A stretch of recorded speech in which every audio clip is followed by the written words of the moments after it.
ભક્તોના મનોરથોને પૂર્ણ કરનારો જ આ માસ છે, અધિક માસ. અને એમાં કહેવાય છે કે 365 દિવસમાં જે કંઈ તમે લોકો ચૂકાઈ ગયા છો, એ બધી જ સેવા આ અધિક માસમાં અંગીકાર થાય. તમને એમ લાગે કે આખા વર્ષમાં મારે આ મનોરથ રહી ગયો છે, આ તહેવાર રહી ગયો છે, તો તમે કોઈ પણ ઉત્સવ તહેવાર અધિક માસમાં ઉજવી શકો છો. સંપૂર્ણ મનના મનોરથો પૂર્ણ કરવાનો એક આ મોકો હોય છે અધિક. તમને એમ થાય કરે મારે તો ઠાકોરજીને આ મનોરથ કરવાનો હતો, કેમ કરીશ, હવે તે મહિનો જતો રહ્યો. પણ આ એક વૈષ્ણવ માટે ગોલ્ડન ચાન્સ કહેવાય કે મનના બધા મનોરથો ઠાકોરજી પૂરા કરાવે. અને એમાં પણ જો વ્રજમાં હોય તો વાત જ કંઈક અલગ છે. માટે આ સુંદર મજાની એકાદશી, અને એમાં પણ જે ભક્તો ભાવથી આવે છે, ચાહે કોઈની સ્થિતિ સારી છે, કોઈની ખરાબ છે, પણ મનથી બધાએ મનોરથ કરો. કોઈ એમ એવું વિચારવાનું નહીં કે હું સાધારણ છું, અશક્ત છું, શક્તિ ભગવાન આપશે, પણ મનોરથ દરેક જીવે કરે, પૂરા પ્રભુ કરાવશે. કારણ કે આપણા પ્રભુ કેવા છે? ભક્તાભિલાષા ચરિતાનુસારી દુગ્ધાદિ ચૌરે નયસો વિસારી કુમારિતાનંદિત ઘોષ નારી મમ પ્રભુ શ્રી ગિરિરાજધારી મમ પ્રભુ શ્રી ગિરિરાજધારી. તો પ્રભુ કેવા છે? ભક્તાભિલાષા છે, ભક્તિની અભિલાષાને પૂર્ણ કરનારા છે. જો ભક્તોના મનમાં જ્યારે જ્યારે પણ એવા મનોરથો જાગ્યા છે, ભગવાને જરૂરથી પૂરા કરે. કારણ કે ભક્તની અભિલાષાને પૂર્ણ કરવું તો પ્રભુનો સ્વભાવ છે, ભક્તાભિલાષા. શાસ્ત્રોમાં પણ અનેક એવા દ્રષ્ટાંતો છે કે જ્યારે જ્યારે જેણે જેણે જે મનોરથ કર્યો, અમારા પ્રભુએ પૂરો કર્યો. ગોપીઓએ મનોરથ કર્યો કે રાસ કરવો છે, ઠાકોરજી રાસ કર્યો. અરે રાસ શું, મહારાસ કર્યો. ભીષ્મ પિતામહનો મનોરથ હતો કે ભગવાને પ્રતિજ્ઞા લીધી છે કે હું અસ્ત્ર શસ્ત્ર નહીં ઉપાડું. એની સામે પિતામહે પ્રતિજ્ઞા લીધી કે હું તમારા હાથમાં ઉઠાવડાવીને રહીશ. ભગવાને ભક્તનો મનોરથ પૂરો કરવા માટે પોતે હથિયાર ઉપાડી લીધો, એને મારવા દોડ્યા, અને ત્યાં જ પિતામહે હાથ જોડી દીધા કે આપ તો ભક્તાભિલાષા છે. નહીં તો ક્ષત્રિય પોતાની મર્યાદા, પોતાની જબાન ન તોડે. પાપ એવા કૃપાળુ છે કે ભક્તની લાજ રાખવા માટે પોતાની પ્રતિજ્ઞાને તોડી નાખી. કેટલા બધા કૃપાળુ. કુંતાજીની અભિલાષા હતી, એ કુંતાજીની અભિલાષા પૂરી કરી. ઉત્તરાની અભિલાષા હતી, ઉત્તરાની અભિલાષા પૂરી કરી. દ્રૌપદીની અભિલાષા હતી, એની પૂરી કરી. વિદુર પત્ની સુલભા દેવીની પણ એ મનોકામના હતી કે પ્રભુ દ્વારિકાનો રાજા મારા ઘરે પધરામણી કરે. હવે હતા સાધારણ, બીજું કંઈ ખાસ હતું નહીં. પણ જો અમારા ઠાકોરજી છે ને, તમે મનમાં વિચારો છો ને તો ઠાકોરજી જાણી જાય છે. એવું નહીં વિચારવાનું કે હું મનમાં વિચારું, કોને ખબર પડવાનું? ઠાકોરજીને ખબર પડે છે. એટલે જ એમને અંતર્યામી કહેવાય. એટલે મનમાં પણ વિચારતા ધ્યાન રાખજો. તો અલૌકિક મનોરથો વિચારવાના, એટલે અમારા ઠાકોરજી તરત પૂરા કરે. તો અહીંયા સુલભા દેવીના મનમાં વિચાર આવ્યો કે મારા પ્રભુ પધારે, અને અહીંયા એ તો અપરસ કરી રહી છે, ત્યાં દરવાજો ખટખટાવ્યો છે. ભાગીને જાય છે દોડીને અને જુએ છે. એને જેમ તેમ તો વસ્ત્ર પહેર્યા, દરવાજો ખોલીને જોવે છે તો વિશ્વાસ નથી આવતો. ખરેખર સ્વપ્નું જોઉં છું, મારા મનના મનોરથો ખરેખર પૂરા થાય છે કે આ સ્વપ્નું છે? ઘણીવાર બહુ મનમાં મનોરથો વિચાર્યો હોય ને તો, અને પછી તમને લાભ મળી જાય, એવું થઈ જાય કે આ સાચું છે કે સપનું છે. તો એને વિચાર થાય કે ખરેખર સાક્ષાત ભગવાન મારા ઘરે પધાર્યા છે, ને વિશ્વાસ નથી થતો. કહું નિરખું કે ટહેલ કરું, એકો ન બનત ઉપાય રે, આજ ગોપાલ પાહો નાય. અખિયા લાલન સો અટકી, ના નેત્ર બસ લાલનના મુખમાં લાગી ગયા છે. કંઈ સૂઝતું નથી, કંઈ એવો ભવ્ય સ્વાગત નથી. ઠાકોરજી પોતે પધાર્યા. જો પ્રેમ હોય ને પછી વધારે કંઈ ફોર્માલિટીની બી જરૂર નથી પડતી. અને ઘણીવાર મોટી મોટી ફોર્માલિટી કરે ને તો ઠાકોરજી મેવા નથી આરોપતા. દુર્યોધન કો મેવા ત્યાગ્યો, ભાજી વિદુર કર ખાય. દુર્યોધનની ફોર્માલિટી પસંદ ના આવે, પણ આનો પ્રેમ પસંદ ના આવે. અને અહીંયા પ્રભુ કહે છે મારે જ આસન શોધવાનું છે, મારે જ બિરાજવાનું છે. આ તો ગોપી ભાન ભૂલી ગઈ છે, એ જોયા જ કરે છે. જૈસે લતા પવન વૃક્ષ ધ્રુમસુ, છૂટત ફિર લિપટાય રી, આજ ગોપાલ પાહુ નાય. જેમ એક વેડ હોય ને ઝાડ ઉપર લપેટાયેલી હોય, પવન આવે વેડ થોડી છૂટી જાય, અને પછી પાછી લપટાઈ જાય. એટલે આ પણ એવું જ છે, આગી જાય છે, પાછી જાય છે, પણ એનું મૂળ જે જોડાણ થઈ ગયું છે એ જોયા જ કરે છે. વેડ એ ઝાડને છોડતી નથી. માટે એ રીતે પ્રભુમય બની ગઈ છે. હવે પધાર્યા છે, પધરામણી છે, એને વિશ્વાસ પડે, એને કંઈક કરવું તો પડે. એટલે વિચાર કર્યો કે આરોગાવ. આજુબાજુ જો હાથમાં આવ્યા કેળા, અને કેળા આરોગાવાનો વિચાર કરે છે. તો કેળા તો નીચે નાખે છે, છિલકા રોગાવે છે. કેળા નીચે નાખે છે છિલકા, અને હસે હસીને અમારો દ્વારકાનો નાથ આરોગે છે. થોડી વાર પછી વિદુરજી આવે છે, જોવે છે, અરે આ તો ગાંડી થઈ ગઈ છે કે તું કેળા નીચે નાખે છે, છિલકા રોગાવે, સાક્ષાત દ્વારિકાનો નાથ પધાર્યો છે, તો આવું બધું કરે. લાવ તો રેવા દે, હું બધું આરોગાવું છું. અને વિદુરજીએ છિલકા નીચે નાખ્યા, કેળા આરોગાવ્યા, છિલકા નીચે નાખ્યા, કેળા આરોગ. અને દ્વારિકાનો નાથ કહે છે કે અરે વિદુર, તારા કેળામાં એ સ્વાદ નથી આવ્યો જે સુલભા દેવીના છિલકામાં આવ્યો હતો. પ્રભુ પ્રેમને પસંદ કરે છે. તમારો પ્રેમ એ જ પ્રભુને જોઈએ છે. બાકી ભગવાન પાસે બધું જ છે. આપણી મર્યાદા જેવી ભક્તિ નથી કે પ્રભુ આટલા નારિયેળ ચડાવી દઉં, આટલા મેવા ધરી દઉં, આટલું કંકુ ચઢાવી દઉં તો આપ રાજી થઈ જશો. ભગવાને જ આ બધું પ્રગટ કરેલું છે, આપણે એમને શું ધરવાના છે. જીવ અલ્પજ્ઞ છે, એ માની લે છે કે હું ભગવાનને આટલું કરી દઈશ નાખશે. તો તમારા પ્રેમને વસ છે. પ્રીતમ પ્રીત હિતે પૈયે, એ બીજી વાતોથી વશ નથી થતા, પણ પ્રેમથી વશ થાય છે. આપણું ભગવાનમાં જેટલું ઠાકોરજીમાં પ્રેમ આપણે વધારીએ ને, યશોદાજી જેવો ભાવ, ગોપીઓ જેવો ભાવ, ઠાકોરજી સાથે વાતો કરીએ, ઠાકોરજીનું ધ્યાન રાખીએ, પછી જો ઠાકોરજી તમને અનુભવ બતાવવાનું ચાલુ કરી દેશે. એ તો પરમ કૃપાળુ જ છે. ને ઘણીવાર તો ઠાકોરજી એવી કૃપા કરે છે કે નહીં આવડતું હોય ને તો પણ એને બધું આવડવા મળે છે. એવા પણ લોકોને મેં જોયા છે. આમાં બધી કલાઓ પ્રગટ થવાની ચાલુ થઈ જાય. જો ભગવાનમાં પ્રેમ હોય ને તો કલાનિધિ છે ભગવાન, પણ એમનું સ્મરણ કરવાથી સામર્થ્ય આવે ને આપણને નવી નવી બધી વસ્તુ બનાવતા આવડી જાય ને, માનવાનો ક્યાંક કલાનિધિ સાથે આપણું જોડાણ થયું છે, એટલે જ આ કલાઓ પ્રગટ થવા લાગે છે. બાકી જીવનું સામર્થ્ય ક્યાં છે? એવું સુંદર અમુક વૈષ્ણવ બધું સિદ્ધ કરતા હોય, સામગ્રી બનાવે, વસ્ત્ર બનાવે, શિંગાર બનાવે, એટલું ફાઇન બધું બનાવતા હોય છે. આપણે નવાઈ લાગે, આટલું બધું ક્યાંથી આવડી ગયું. એક વૈષ્ણવ તો મહારાષ્ટ્રમાં છે, અને આટલું નાનું લાલન બિરાજે, અને એમાં પણ એક તો એટલા મુખારવિંદના માપનું બીડું બનાવે, અને એમાં પણ યુગલ સ્વરૂપનું બીડું બનાવે. આપણે એમ થાય કે આ બનાવ્યું કેવી રીતે? આટલું નાનો બીડું ઠાકોરજીના મુખારવિંદના માપનું. તો આ બધું સામર્થ્ય પણ ઠાકોરજી આપે છે. કેવા કેવા જીવો લાડ લડાવી રહ્યા છે પ્રભુના, આપણે આમ નવાઈ લાગે. આવી સુંદર સજાવટ કરે, આવા ઠાકોરજીની ખેલ કરે. જીવનનો સાચો આનંદ જ આ છે. કોઈને એમ થાય કે હું ફલાણું વસ્તુ કરી લઉં તો આનંદ આવે, આ કરી લઉં તો આનંદ આવે, પણ ક્યાંય તમને શાશ્વત આનંદ નહીં આવે. જે ઠાકોરજી અને વલ્લભ પાસે આવશે ને, તો ક્યાંય શાશ્વત આનંદ નહીં આવે. ભલે તમે આખી દુનિયામાં ફરી આવો. એ બધું ક્ષણિક છે. શાશ્વત આનંદ અહીંયા છે. અને આનંદ કોઈ તમારાથી છીનવી લેવાનું નથી. તમારી મૂડી છે. તમે નિજાનંદમાં રહી શકશો. કારણ કે સંસારના આનંદ માણવા માટે બી તમને કોઈ કંપની જોઈશે. એકલા એકલા રખડી રખડીને થાકી જશો. ક્યાં જશે માણસ? કારણ કે માણસને છેલ્લે માણસ જોઈશે. કે ક્યાંય તમે હરવા ફરવા જશો, એકલા એકલા શું કરશો? અને પછી એની જોડે અપેક્ષા રાખી હોય અને એ પ્રમાણે ન થાય તો દુઃખી થાય માણસ. એના કરતા ઠાકોરજી જોડે જે કંઈ તમારે અપેક્ષા રાખવી હોય બધી રાખો. પછી જો અમારા ઠાકોરજી કેવો પૂર પાડો છે. તમારે ઘરમાં કોઈ વાર નમક વધારે પડી ગયો, મરચું પડી ગયું હોય તો ઘરમાં બીજો કોઈ વાંધો લે, તો અમારો ઠાકોર બોલ્યા છે ક્યારે ઠાકોરજી કે તમે આજે મીઠું વધારે નાખી દીધું, નમક વધારે નાખી? કેટલા ડાયા છે અમારા ઠાકોરજી, કેટલા કૃપાળુ છે.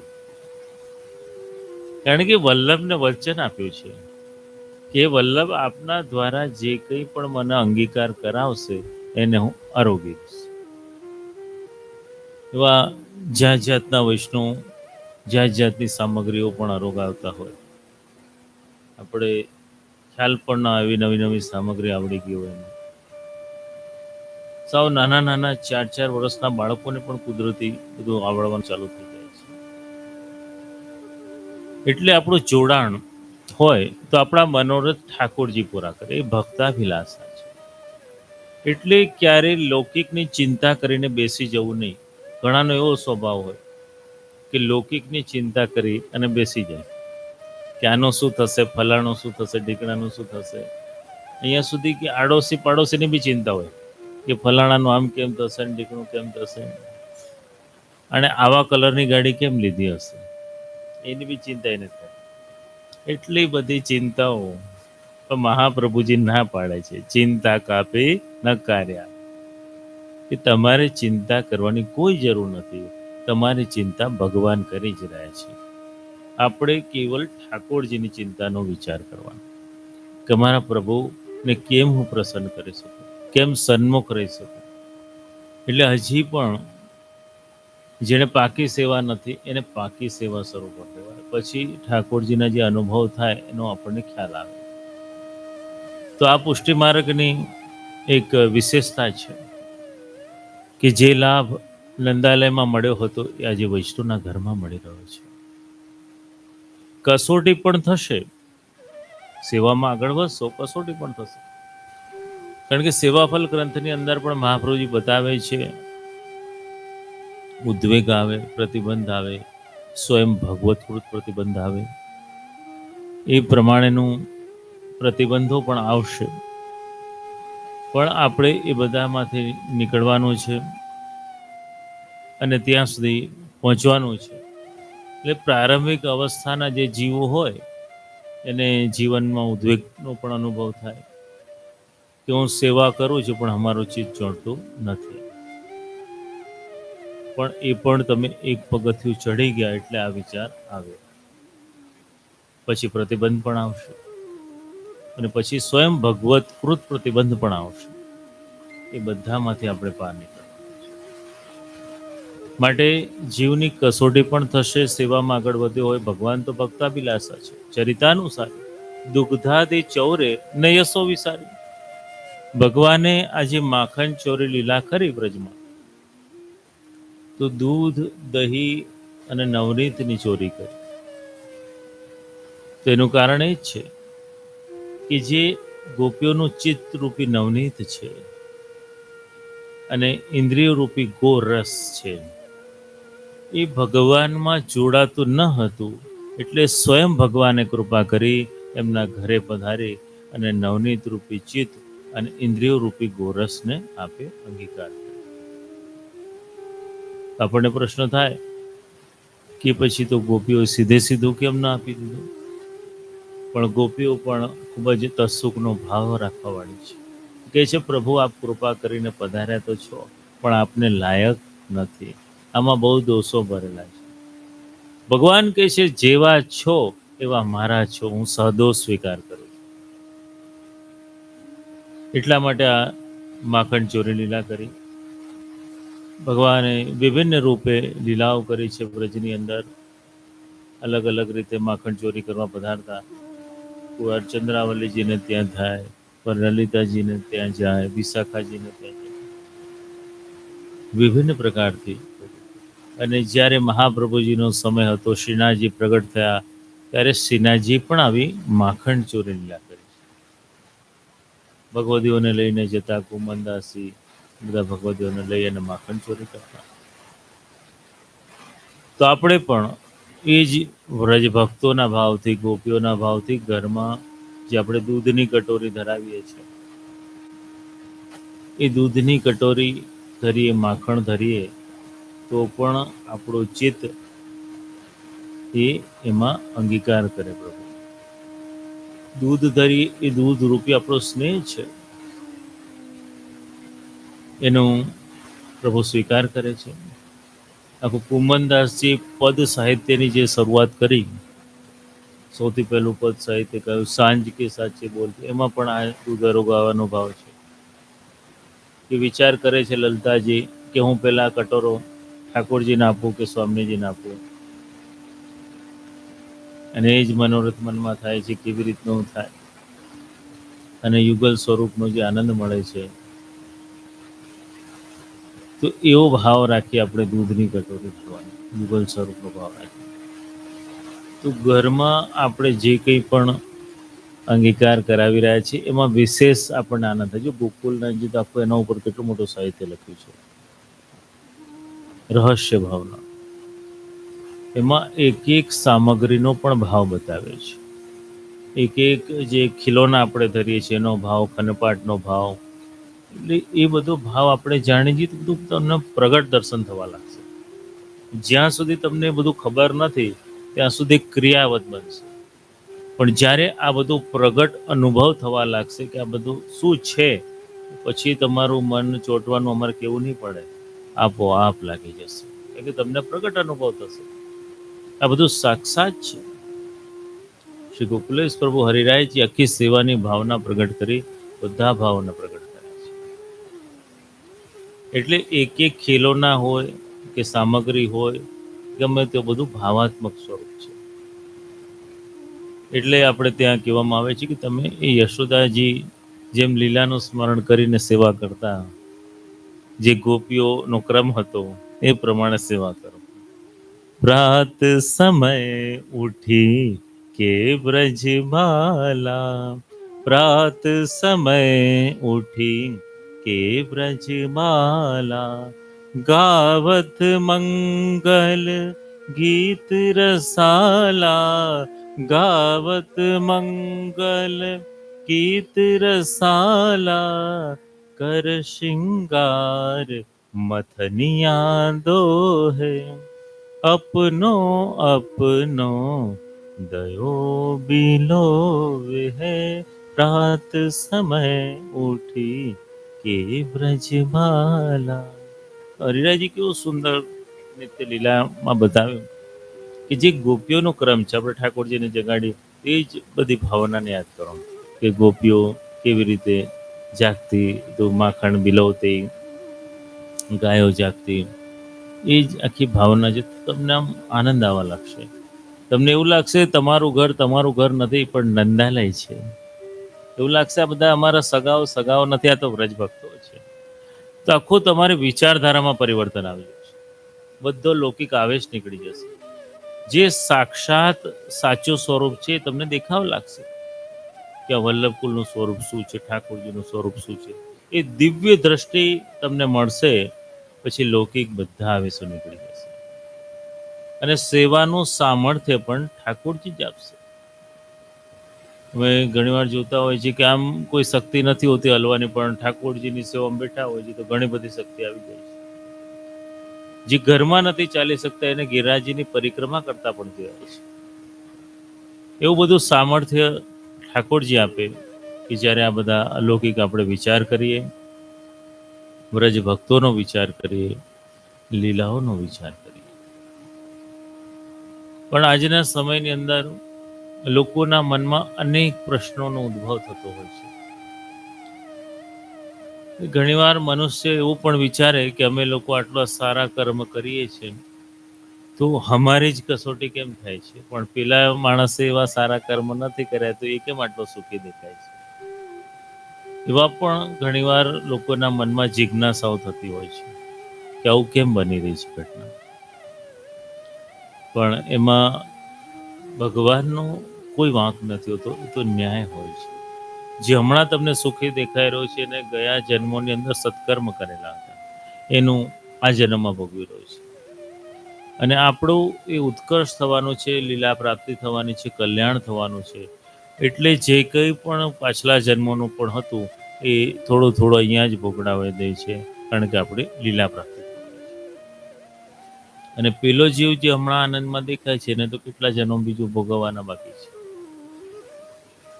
તો એટલા માટે ક્યારે મનમાં એવું નહીં રાખવું કે અમે સેવા કરી છે ને અમારી પરીક્ષા કેમ થાય. હું તો કહું છું પરીક્ષાને લાયક બનીએ ને તો પણ કૃપા છે. આજે તમારી યુનિવર્સિટીમાં એક્ઝામ આપવા જવું હોય તો તમને એક્ઝામમાં નહીં બેસવા દે. જે એને લાયક હોય ને એને જ એક્ઝામમાં બેસવા દે, નહીં તો તમને ઘૂસવા પણ નહીં દે. એટલે ભગવાન આપણી જો તમને એવું લાગતું હોય પરીક્ષા લે છે, તો તમને પરીક્ષાને લાયક ગણ્યા છે, માટે તમને પરીક્ષામાં બેસાડે છે. જેવા તેવાનું કામ નથી. આપણને એ લેવલ આવી ગયું છે.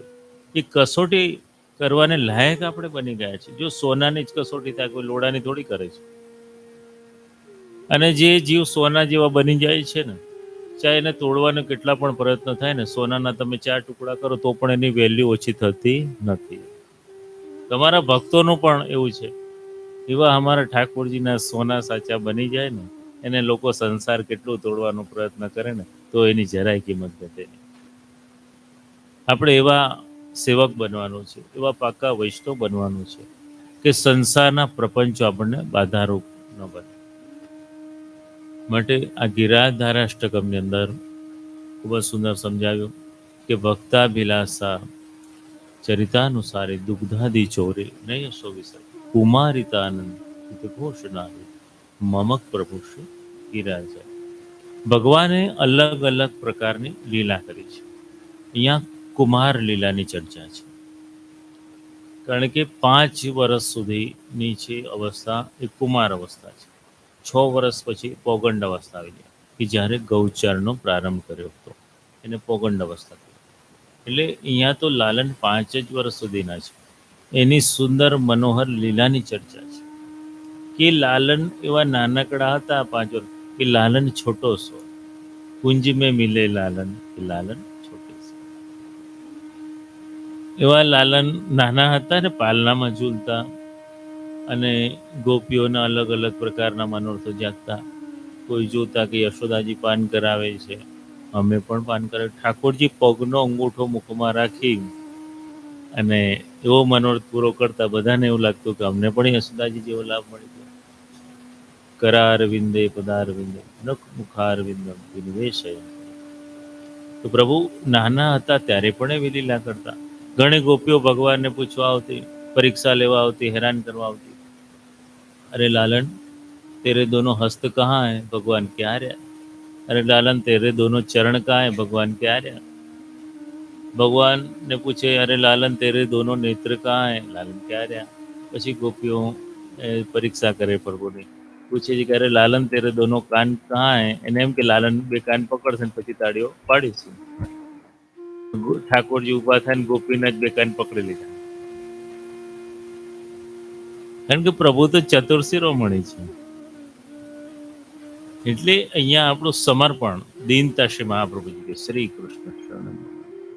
આ દીનતા જ આપણું સાધન છે. બાકી લૌકિક ચતુરાઈઓની આવશ્યકતા નથી, કે બીજા કોઈ સાધનની આવશ્યકતા નથી કે હું 1 લાખ જાપ કરેલો, તો આ કરેલો, પેલો કરેલો, એ હજી સાધન છે. તમારો સાચો પ્રેમ એ જ પ્રભુને વશ કરે છે. ત્યાં સુધી અહમતા અને મમતા છે, ભગવાન બંધાશે નહીં. હું કરેલો મારા દ્વારા થાય, કે આ બધું મારું છે, તો અમે ભગવાનને નહીં વશ કરી શકું. યશોદાજીની નિસ્સાધન બની ગયા, લાકડી ફેંકી દીધી. ભગવાન કે છે હું બંધાઈ. અહમતા મમતાનો નાશ થવો જોઈએ અને ભગવાનમાં વિશ્વાસ થવો જોઈએ. અંતિમ આજ્ઞા શ્રી મહાપ્રભુજીની જો રથયાત્રાના દિવસે જ શિક્ષા શ્લોકી લખી કાશીના ઘાટ ઉપર, હનુમાન ઘાટ ઉપર, કે યદા બહિર્મુખાય યમ ભવિષ્યત કદમચન તદા કાલ પ્રવાસતા દે ચિત્તા દયો સર્વથા ભક્ષયિષ્યન્તિ યુષ્મા નીતિ મતિ મત.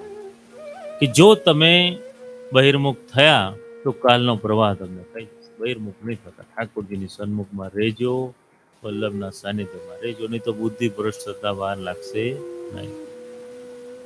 એટલે કલિકાલ છે. જો આટલો મોટો મહાન રાજા પરીક્ષિત, એની પણ બુદ્ધિ બદલાઈ ગઈ. વિચારો, એટલો મહાન રાજા, એને ગર્ભમાં દર્શન થયા હતા. તો મહાન રાજા, જ્ઞાની રાજા, એની બુદ્ધિ બદલાઈ ગઈ. એને એવું લાગ્યું કે અરે આ તો ઢોંગ કરે છે, ઋષિમુનિઓને જોઈને એવું લાગ્યું. તો વિચાર કરો કે એવાની બુદ્ધિ બદલાઈ જાય તો સામાન્ય જીવને તો ક્યાં.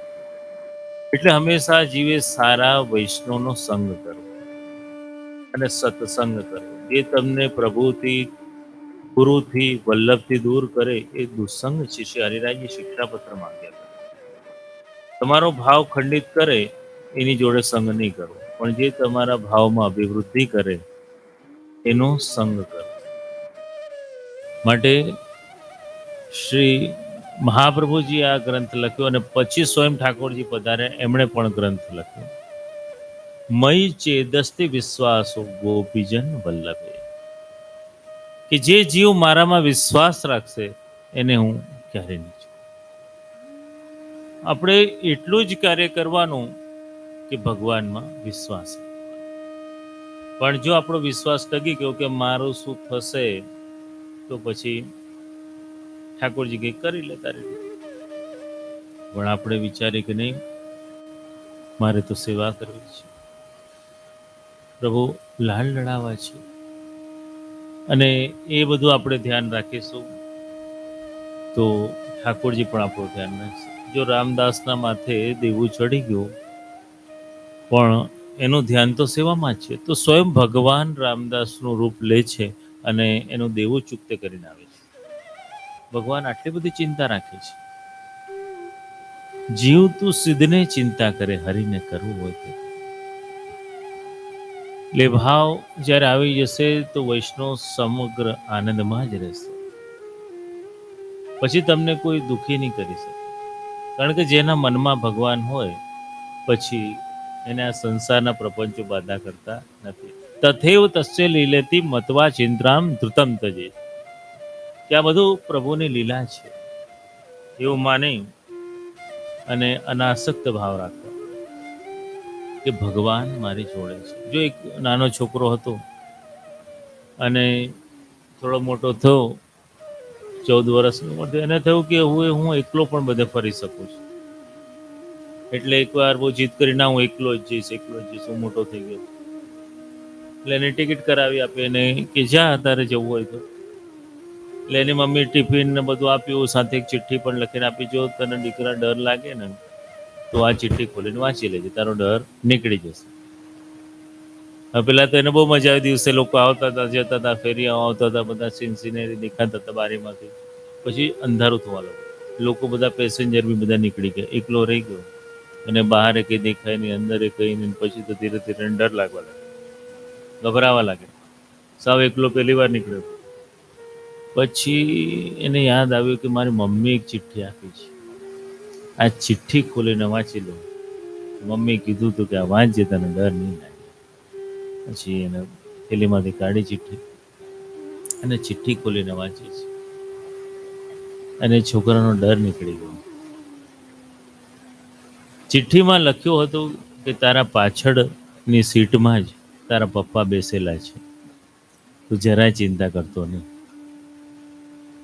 એટલે છોકરાએ વાંચ્યું આ ચિઠ્ઠી કે પપ્પા બાજુમાં જ બેઠેલા છે, જરાય મારે ગભરાવાનું નથી. એવી જ રીતે જીવનના મુસાફરીમાં આપણે મહાપ્રભુજીને આપેલી, યમુનાજીને આપેલી ચિઠ્ઠીને ખોલીને વાંચી લઈએ કે શ્રીનાથજી બાબા બધાની જોડે બેઠા છે, તો તમારે ક્યાંય ગભરાવાની જરૂર નથી. આટલું જ કહી અમારા વક્તને વિરામ આપીએ છીએ.